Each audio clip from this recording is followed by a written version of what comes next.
What's going on, good people? It's your boy Big Jack. Um, I want to first say, happy Thanksgiving, and also it's Hell Week, so to hell with Georgia Tech. Ended the last video. I was talking about the bounce. And I forgot to do something in the video. When we was talking about Pastor Troy and the wrestling belt, and I said that in the video I was like I'll show it to you in a second. Well, I did. Well, I got it now. This is one of them. This is the very first wrestling belt that I got. The big gold WCW belt. Not WWE, not WWF. This is WCW. And it came with a nameplate. The original nameplate on there was Sting. But as you can see, let's see if I can get it in there. It's a Big Jack. Also, anybody want to challenge for the belt, come see your boy. And best believe that ain't the only one I got. I got two down there, then I got a whole case full. Anyway, this is one of my most anticipated episodes. This is the Club Miami episode. The start of it anyway. So, and my security jobs always tie into the bouncer jobs that I get. So when I was working for Atlanta Housing Authority, we were, patrolling all the sites, and we had Gilbert Garden or Pool Creek, whatever you want to call it. So, we got kind of cool with the guys that worked there or whatever. So, we was real cool, real, friends. And so once I stopped working, well, I was still working for Atlanta Housing Authority, but I was working in Bankhead. I think I was working in Bankhead or Boy Homes. This was one of them. One of my old coworkers called me and was like, "Hey, you want to go to the club tonight?" And she was like, one of our old coworkers, Sean, is the security manager over at Club Miami. And my first thought was, ain't Club Miami a Mexican club? Like, okay. So we went. I think it was on a Monday night. I think it was Monday night. They had open mic night. And it was a cool little atmosphere. So we get in, we in the back, we drinking and kicking it. And so, Sean he was asking me, he's like, "Man, what you doing?" I said, "I'm still doing security." He's like, "Oh, okay, good. Um, I'll see you here Friday." What? This man went to the car. He asked me what size BDUs and shirt I needed. So I'm confused. I'm like, I didn't come here to get a job. What are you talking about? So I was like, all right, fine. Pay was good, so I was like, yeah, I'll do it. He gave me BDUs, but I was only working Saturday and Monday when I first started. Those were the hip hop nights. Friday and Sunday were uh, Mexican night. They had the radio station there, the Raza radio station. That's all I can remember. I don't know the actual station, but I know they used to say Raza all the time. And so I started working there. On the Saturday and Monday. Saturday was a regular club night, regular, DJ, hip hop, R&B, whatever. And Monday was open mic and after hours party for the Blue Flame and the Body Tap. Shout out to Sugar over at Blue Flame. And Jazz at the Body Tap. So we we were just doing working or whatever. And so they got a new radio station for Mexican night. I don't remember the name of the new one, but they got a new one, and so they needed more security. So Sean came to me and was like, "Hey man, you want to work on Friday and Sunday? It's Mexican night." I hesitated at first because I was like, I don't know if I can, sit in the club 4 5 hours straight listening to horns, the Mexican music, and that's what it was. Oh my god! And so I agreed. And that first night, he put me on the stage, and to see how they dance is kind of crazy. It's like a ride at the fair. They dance in a circle, so it's a big circle going clockwise, but there's a smaller inner circle that's going counterclockwise. It's crazy, and you know, and I worked it, but it was crazy, and I learned a lot about different cultures and how they act in the club, especially Mexicans, because they fought all the time. It was always a fight, and how we're taught is to get one party out one door and get the other party out the other door. But what happens when the parties are together? Now what? So we had this big fight, and we put the guys out. We put one, how we supposed to, one out one door, one out the other door, and they all start walking towards the same car. And so we're like, wait a minute, wait, we're together, man. That's my brother. What? Now they in the parking lot crying, apologizing to each other, and they all get in the Suburban, all 15 of them, and leave. And we just standing there like, what the hell just happened? What? Yeah, it was crazy. And so I was a new guy on the block, so they was like, damn, it didn't take you but a week and a half to get your first fight. So and we did something crazy. I know we was wrong for it, but we did it anyway. We had a pot. We had a pot every week that we didn't knock out a Mexican. $20 went in the pot. Boom, it's $20. So now at this point, we the pot had got we kind of chill, let the pot get up there. The pot had got to like $340, I think, at the time. And one guy decided, that's it. I'm about to cash in. So he was like, the next fight, I ain't trying to stop it. I'm just going, boom, knock one out. Mexicans are hard to knock out. Just I'm gonna say that. Like I don't know what they have. I guess that's why they be boxing like they do all the time because they hard to knock out. And so we was just going around just trying to knock out Mexicans. And I didn't at first. I was just like, I'm gonna get me one. I pick my spots. And so yeah, they well I finally I cashed it in. Let me just say that I cashed it in. But when he tried, like he hit this guy, he hit this Mexican, boom. Mexican fell on the ground, popped right back up. I ain't never seen nobody get up that fast in my life. And we, at the end of the night, we laugh and we die. Like, bro, come on, man. So uh I cashed in.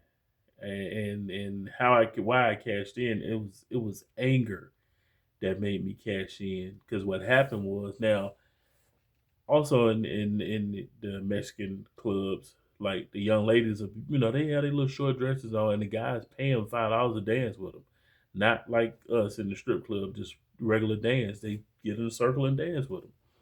So, this young lady, she was popular. So and she was tired. I know she was because I was looking at her. I was like, damn, she fucking energized the bunny.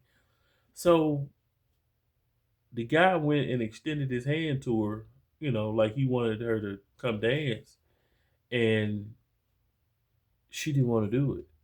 So she was like, give me a second. I'm tired. She was drinking some water. This man reached over his Corona bottle and hit her right across the head, put a gash in her head. And he tried to run out the club. And I saw him. I jumped off the stage and bam. I didn't even realize I had knocked the dude out. I was fighting him because that was ridiculous. And so when I finally got him up, I didn't even tell the police. I just threw him out the door. And so we came out the door with the young lady with the thing with the towel on it. We put a towel on her head. And the character, I was like, what the fuck happened? And I was like, the guy just flung out the door. He the one who did it. So the county went and got him. And they bounced him on the ground like a basketball. Put him in cuffs, and took him to jail.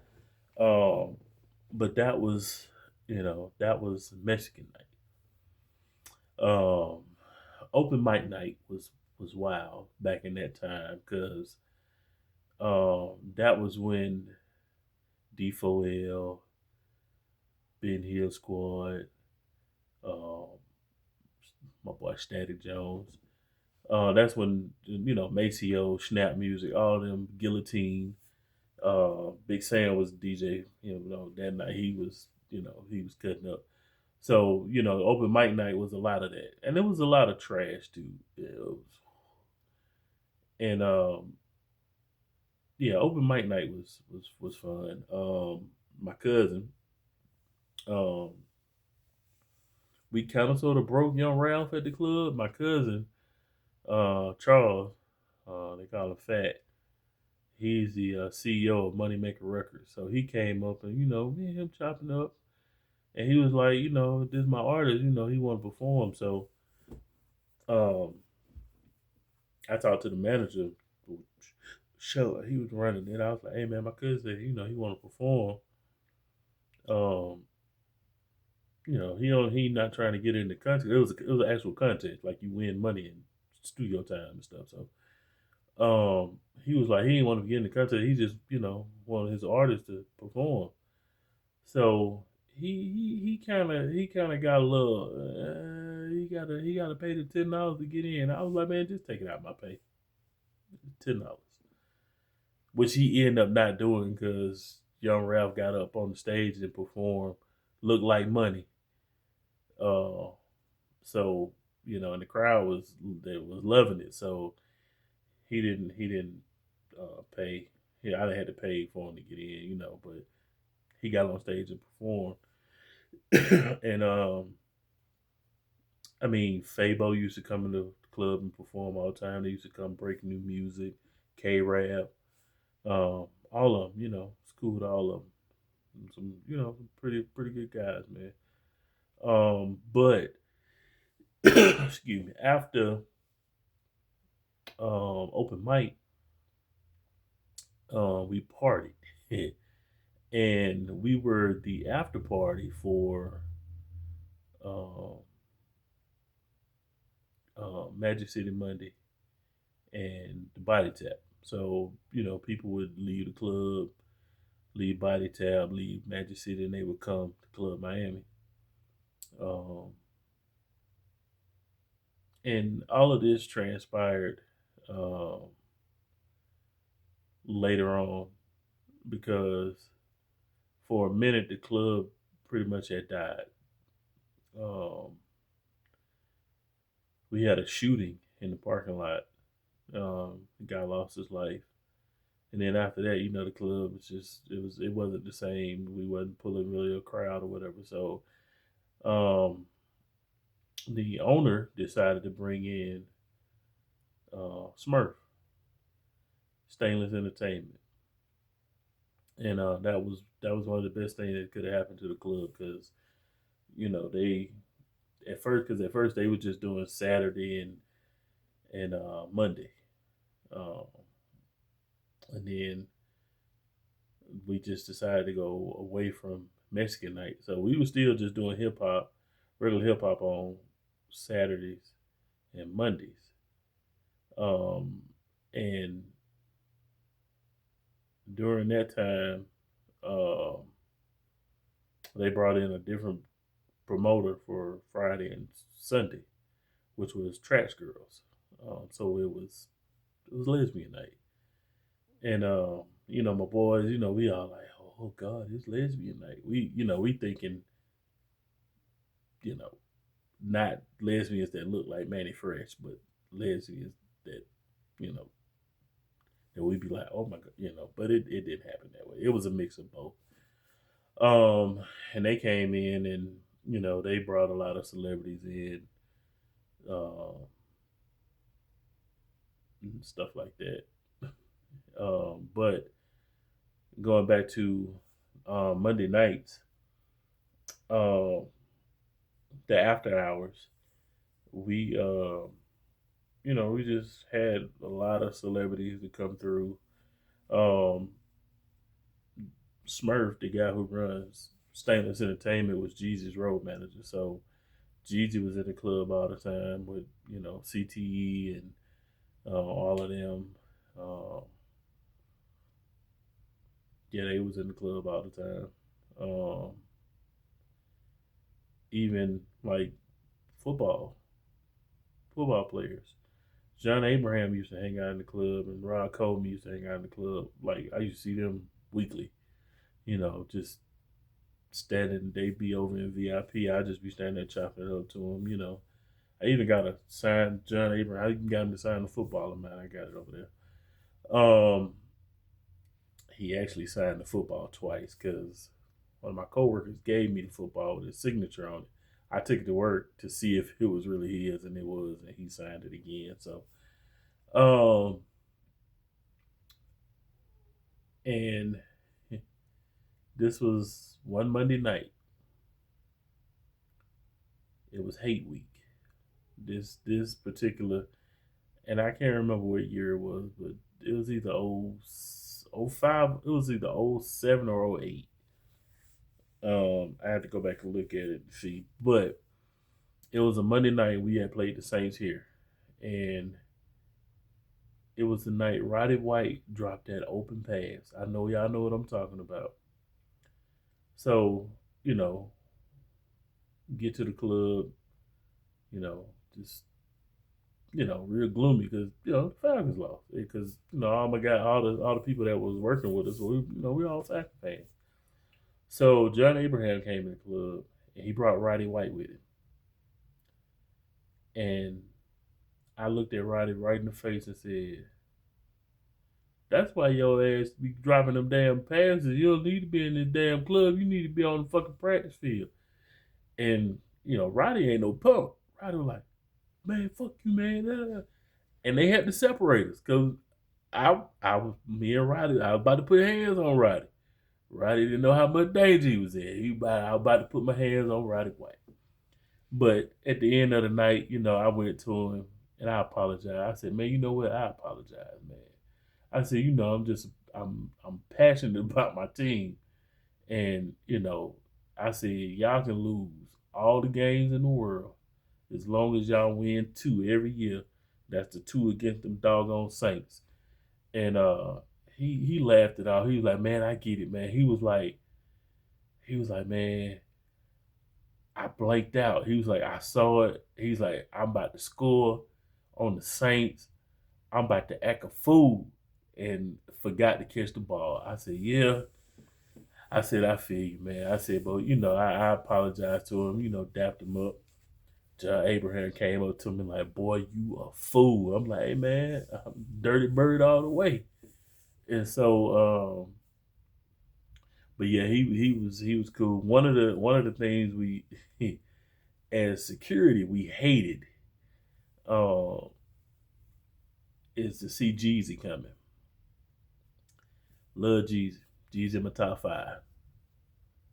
I all his mixtapes, albums. I got all that word for word. I can go with you on any Jeezy song. But Jeezy said a line in one of his songs that said, "We stay at the club until the mall open." And a lot of times when I'm listening to Jeezy and the stuff he be saying, he ain't lying, cause I lived it. I'm like, bro, Yeah, I give y'all 1,000 just to stay open. Tell the DJ to keep spinning. Because at this point, we stopped calling him Jesus. We started calling him by a first name, Jay.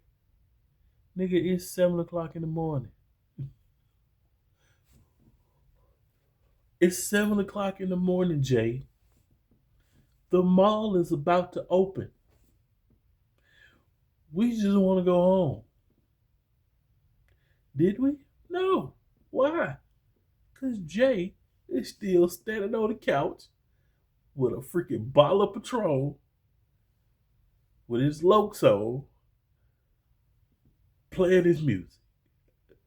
We was like, oh my God. So among security, we had this thing like when we would see Jesus, we'd be like, Lord, we stay here at 8 o'clock in the morning. Jesus Christ.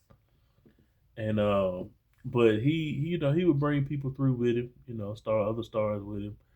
Um one of the only times I was starstruck was I think it might have been birthday bash. It was birthday bash or All Star Week. It was one of them. Anyway, Jeezy signed to Def Jam.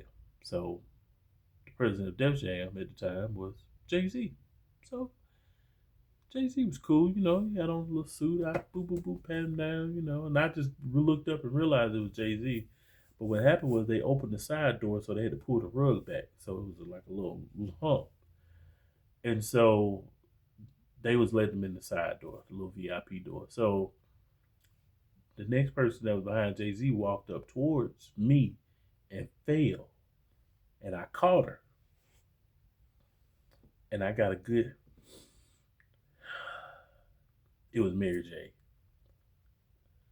Lord, Mary J smells so good. And I'm just looking like, Mary? And she was like, oh, baby, thank you for catching me. She could have had 12 guns, all kinds of illegal narcotics. I wouldn't have known. I ain't check her. I checked her enough. I caught her. That was good enough. but yeah, just stuff like that. I got into it with Jim Jones. Um, I'm patting down, and he didn't want me to pat him down for some reason. I mean, he didn't have a gun on him, but I was telling him, I was like, bro, you need to pull your pants up. So he looked at me and was like, nigga, these $1,000 denims. I said, well, you need to wear them like they $1,000 denims. I ain't trying to fill on your ass. Pull your damn pants up. Or you ain't coming in the club, period. So, I guess he wanted to show out for his boy, but I let him know, no, not here. He pulled his pants up. I patted him down, let him and his people in the club. But with Jeezy comes BMF, and I tell people all the time, like, Meech was one of the nicest people I ever met in my life. You know, the man, I was on the inside, and we had a couple guys outside. So he came and he came in and got me. I was, at my post. He came and got me. He's like, "Hey man, I need you to go help pat down." I'm like, "All right, cool." Now I had only heard of BMF and Meech and other, but I didn't. I had never met none of. I had never met him. I had met some of his, some of the guys that used to run with him, but I didn't know him. So, and I go out and I'm looking, I'm like, oh, it's a bunch of people I know. I'm like, what's going on, fellas? Man, what up, big dog? So I started patting people down, boom, boom. They had a whole bunch of people with them. And so I didn't even, like I said, I didn't know who Meech was. So Sean came and he said, hey, that last guy right there, don't worry about him. I'm like, okay. So, patting down, boom, boom, boom, boom. So he walked up to me like, man, I appreciate you getting my people in. He dapped me up. So it was a guy with him that was talking to Sean, the manager. They was negotiating, what they wanted, the bottles, the cases of beer, and just the spread that they wanted. And they was negotiating the price. And so the guy who I didn't know who he was Meech. he gonna lean forward and he pointed to me and the guy that was outside. I was helping pat down. So the guy was like, "Hey man, I appreciate y'all, coming, getting us in real quick. Y'all efficient." He was like, "Yeah, we tried to tell everybody, we ain't bringing the guns and nothing like that in here." Woo-doo. I'm like, "Yeah, yeah, yeah, you good." Boom, boom, cash in our hand, 500. Me and him, just for patting down. I'm like, "Damn, who's this nigga?" So I go back into my post. My post was in the VIP by the stage. So they all set up on the stage. They got, they bottles, the juice, the beer, all that. Meech had ordered a bunch of food. So he on stage. I still don't know who he is. He on stage and he's eating his food, he's drinking. So he came down where I was saying, "Hey man, my car is sitting right there. Um, you mind if I, go out this door?" Now I already know this dude that, with the money they gave the money. I was like, "Yeah, man, come on. I'll walk you out there too. I'll walk you to it." So I didn't know what kind of car it was.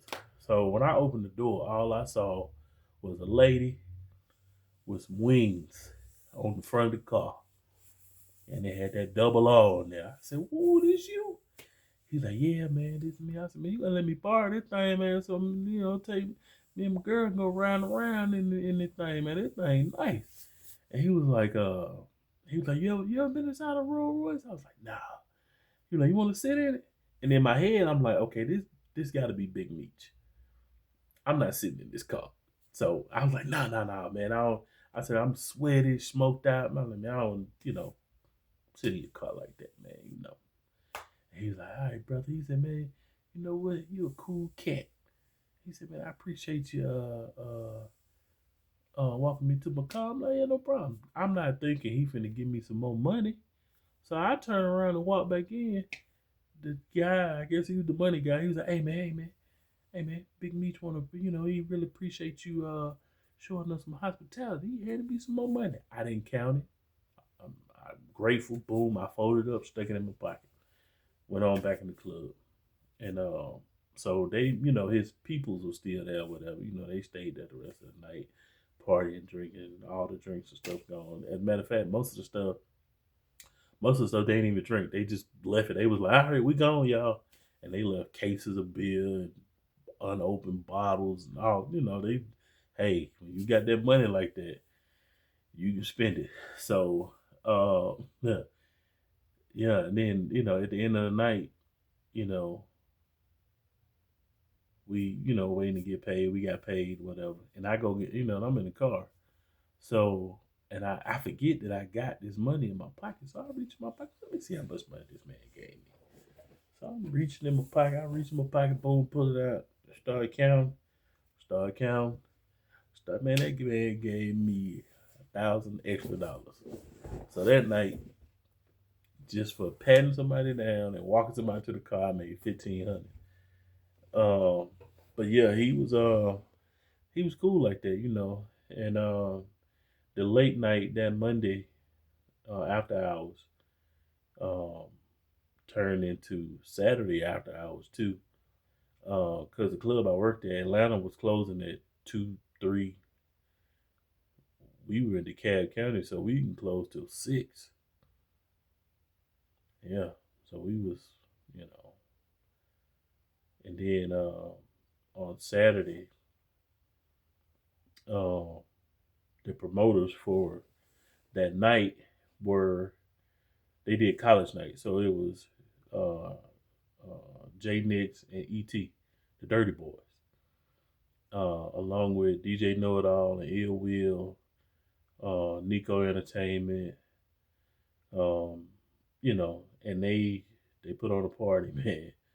They put on a party, uh, and they would have like charter buses to go to the AU Center, go to Georgia Tech, and go to Georgia State to pick up people who wanted to come to the club. They would shuttle them back and forth to the club. So once the shuttle come, you ready to go. You get on the shuttle, they go back and drop off and come back and drop. So I mean, it was, and I'm pretty sure they didn't have to pay for to get on the shuttle. I'm pretty sure the shuttle was free for them to to get on the ride or whatever. So um, yeah, we saw a lot of young people on Saturday night. A lot of like non-drinking because I mean it was 18 to party, 21 to drink. So you had to get a wristband to drink. So um, we had a lot of guys come through. I remember when Georgia Tech played Notre Dame here.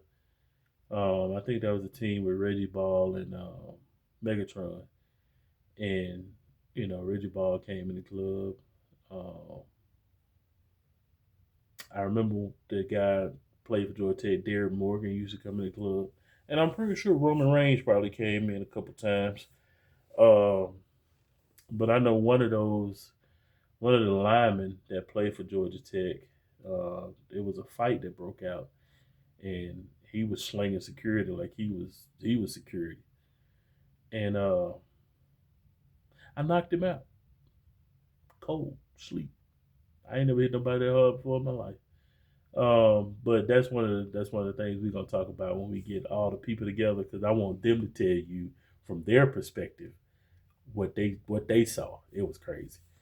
Um, but yeah, uh, I probably worked at Club Miami about maybe 6 years, something like that. So like I said, on Fridays and Sundays was Trash Girls, the we used to call them, the lesbian. It was lesbian night basically. So and they used to have people to come in. They used to have all kind of celebrities come in, like during Labor Day and Gay Pride and stuff. They've had Takara, Lisa Ray, Snoop from The Wire was there, Trina. Um, they had, they had a good little delicious gangster boo. So what they would do is they would put me by the by the stage and tell me not to let nobody get on stage, basically. And that's what I did. Um, I also got fired on Labor Day weekend. Um, I don't know what happened to this guy. Know what he did, but they wanted him out. So they had got to a point they wouldn't want us the men to put him out. They would only want Gwen and Tiny to put him out, which was the two females we had working, or Mike, which was their security who worked with them. Um, and he was gay, so I guess they felt like he would be gentle because I was I'm gonna throw you out regardless. You fighting, I'm gonna throw you out. I don't throw you out any different because you're a man or a woman. I'm not fighting you. I'm just throwing you out the club. And so I remember I threw this guy or this girl out the club, but she was a stud or whatever. And the being a promoter got into it. So she was like, "Won't you do them niggas like that on Saturday?" I said, "Won't you come watch me do them niggas like that on Saturday?" I said, "I do everybody like this." I said, "I ain't doing it just because you're a woman or you want to be a man." I said, "I'm throwing you out of the club because you fighting, and that's point blank period. I'm gonna lock you down, I'm gonna hold you, and I'm gonna put you out the club. Point blank period." I said, and the only reason I flung this motherfucker out of the club because it fucking had nails and fucking clawed me and was scratching me. And we got into more fights on lesbian night than we did on a regular night. Cause they was crazy, crazy. One girl took her key and scratched my homeboy Pat head. Boy, he wanted to break her neck so bad. I know he did, but he did. He controlled this. And one thing I say about Pat, he got control. Me, I ain't got it, bro. Yeah, I'm gonna let you have it, but. So they told the guy that he had to leave. So Gwen was telling me, you got to leave. I let them do it because I ain't want them crying, oh, Jack, you too rough. So, but it was a guy. He was gay. He was gay, but he was in there with his friends or whatever. They used to let guys in too sometimes. Not too many of them, but they used to let them in. So, um, yeah, I'm standing behind Gwen, and the guy act like he didn't want to get up. So he finally gets up and he's grandstanding, going out the club. Yeah, girl, they kicking me out and da da da da da da. And so I'm not paying them no attention. I'm just walking with them, as a show of force. So Gwen take Gwen kind of put her hand on him. I was like, hey, you need to, and guided him towards the door. So when she got him towards the door, he snatched away from her and elbowed me. So when he elbowed me, I took his chest and clapped it. Bow. Picked him up because but by then we had been doing this for like 5 minutes, man. This man got us like he doing a WWE entrance or something. He got to high five people and go, bro, just get out of the club, just go.